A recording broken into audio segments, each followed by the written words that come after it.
Hey guys, what's up? How's it going? This is Easy Pictures to Draw, and today we're going to go over, it's a Halloween edition of course, and today we're going to go over how to draw a skull, kind of a cute skull. It's another version, because we have another version of the skull on this page, but grab a marker, and now we're going to draw a cute-ish skull, so let's get started.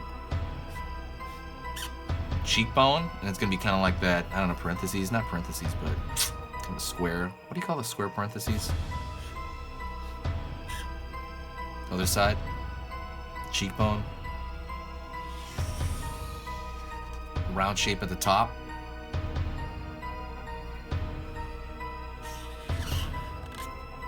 round shape for the eye socket, round shape for the other,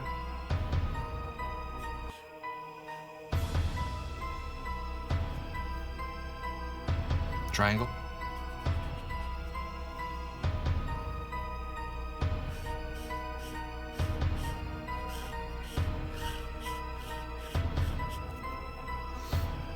I'm going to fill that in, fill that eye socket, and fill this eye socket in as well.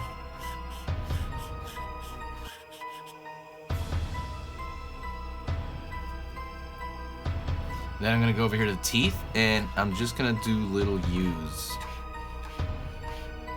That's it, until I reach the other side. And that's it.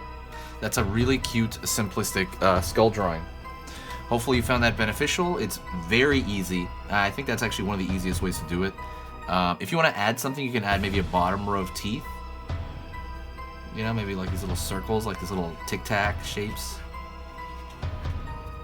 But it really is that easy. A skull's extremely easy to do, and I hope you found that helpful. If you did, please do me a favor and click the like button. Also, check out, I have a free ebook on how to draw, you know, how to draw cute stuff in general. I have that in the section below. And what I want you to do is, in the comments, I want you to tell me something. I have a question. Do you want me to do like a live, what do you call it? Like a live feed? I can do like a live session, maybe about an hour, where I draw maybe, you know, cute Halloween stuff, or if you want me to maybe just go over how I generally draw like cute characters and you know, like kind of a formula to show you, so you can take like humanoid type things and make them cute. I can give you proportions of that. Let me know if you want that. If you do, I will set up that live session for YouTube. I never use that option. So thank you so much, guys. I will see you next time. See you tomorrow.